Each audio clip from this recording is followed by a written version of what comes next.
दोस्तों नमस्कार, मैं ब्रिगनंदन यादव एशियन इवेंट न्यूज़ के लिए आज मैं आपके सामने एक राजनीतिक मुद्दा लेके आया हूँ। उस राजनीतिक मुद्दा ये है कि इस 2023 के अंत में 3 विधानसभा खासकर राजस्थान, मध्य प्रदेश और छत्तीसगढ़ में होने वाले विधानसभा चुनाव के मद्देनज़र वो मुद्दा है। उसमें खासकर मैं राजस्थान विधानसभा से चुनाव के संबंधित बात करूंगा।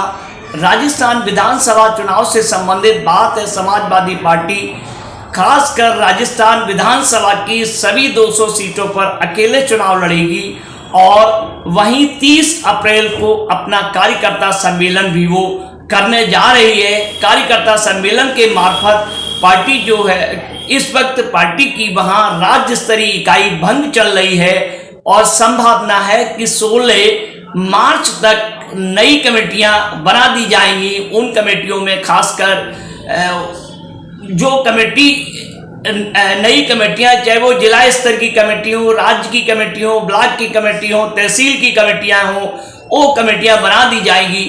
ये राजस्थान के प्रभारी और लखनऊ से विधायक हैं रविदास मेहरोत्रा से मेरी आज उनसे, जो राजस्थान के प्रभारी हैं, आज मेरी उनसे बात हुई। मैंने उनसे कहा कि आप राजस्थान के प्रभारी हैं, आप पार्टी की तरफ से आपकी तैयारियां किस तरीके की हैं।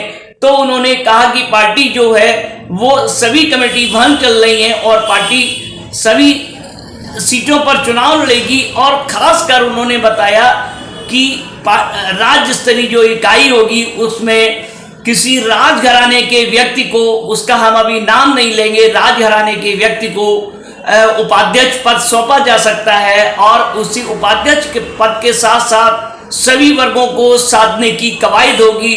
जैसे एससी है, एसटी है, ओबीसी वर्ग है, इन सबको साधने की बातचीत चलेगी क्योंकि पहले से हमारा उस तरीके के सोशलिस्ट जनाधार रहा है। अब हम जब खासकर जाट है, गुजर है और आपके मीना है और मेघवाल समुदाय से संबंधित जो लोग हैं वो एससी समुदाय में आते हैं, इनको हम लोग साधने की कोशिश करेंगे जिससे आगे आने वाले समय में और ये हमारा समीकरण बने। हम कोशिश करेंगे वहाँ हर तरीके से सत्ता में शामिल होने की कोशिश करेंगे। अगर सत्ता में शामिल नहीं होते हैं किसी कारणवश, तो हमारी ये कोशिश रहेगी कि हमारे बगैर सरकार, मतलब समाजवादी पार्टी एक सरकार की मजबूरी बन जाए जिसकी वजह से हम उनको अपना सामाजिक समीकरण भी साध सकें। इनके बातचीत करने के साथ साथ वहाँ जो सम्मेलन होगा 30 अप्रैल को कार्यकर्ता सम्मेलन होगा, उसके माध्यम से पार्टी जो है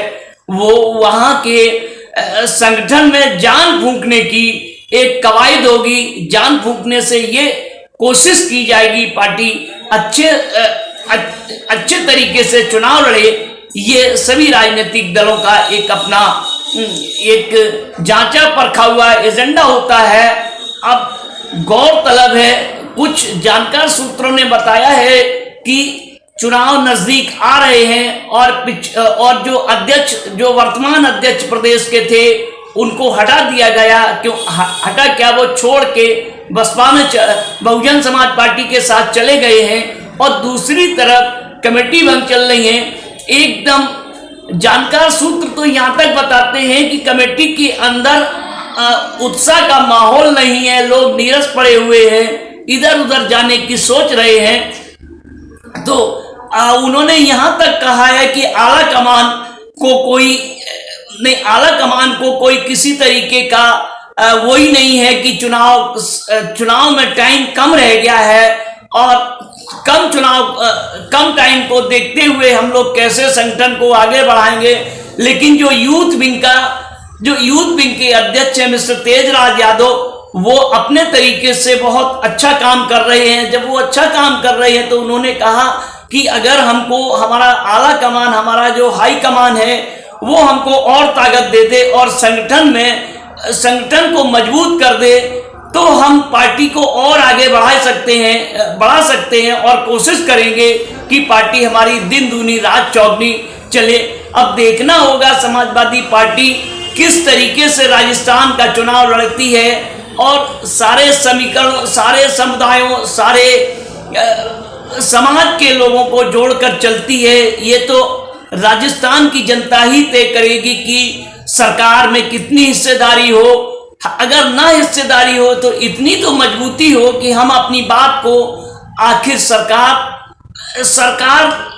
जिसकी भी बने, हमारी एक वहाँ प्रेजेंस हो। इस प्रेजेंस, राजनीतिक प्रेजेंस ही बहुत मायने रखता है, लेकिन आखिर राजस्थान की जनता ही तय करेगी कि समाजवादी पार्टी और बहुजन समाज पार्टी से कैसे टक्कर लेती है, क्योंकि दोनों सोशलिस्ट विचारधारा के लोग हैं। अब देखना आखिर जनता ही तय करेगी किस पार्टी को चुनती है, समाजवादी पार्टी को कितना चुनती है, कितना उस पर भरोसा करती है, ये तो राजस्थान की जनता ही तय करेगी। मैं